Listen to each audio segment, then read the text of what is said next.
Hello, my name is Robert Karn, and today I will demonstrate how to create a sketch using the modeling software CATIA V5. In a usability test between CATIA V5 and SOLIDWORKS for the first-time users, it was found that SOLIDWORKS is much more user-friendly across all the different tasks completed than CATIA V5. Creating a sketch is one of the most important steps when creating a 3D object in a computer modeling program. Here are a few of the problems I ran into while creating a sketch in CATIA V5. First off, we'll go ahead and open the program. This may take a few seconds to start up.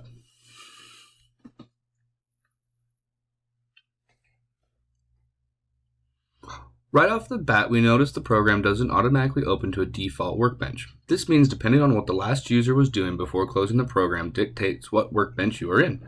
This can be very confusing for first-time users to even find where to create a sketch in the first place.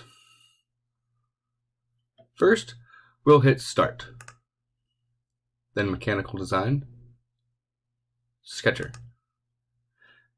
Now you're in the correct workbench to get started on the sketch. First, make sure the sketch icon, located right here, is highlighted orange. You are then prompted to select a plane you want to create a sketch on in the message bar at the bottom. We'll go ahead and choose the YZ plane. Once the plane is selected, the user can select what kind of shape they want to create.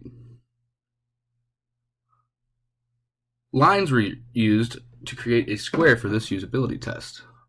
Go ahead and select our line tool, choose a beginning spot, we'll go ahead and choose the origin, and then choose an ending spot.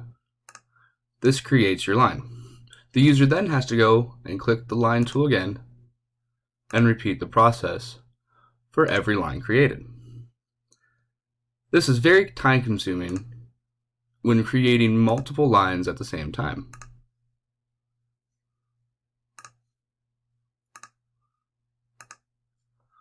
These are the major issues I found when creating a sketch in CATIA V5 during this usability test.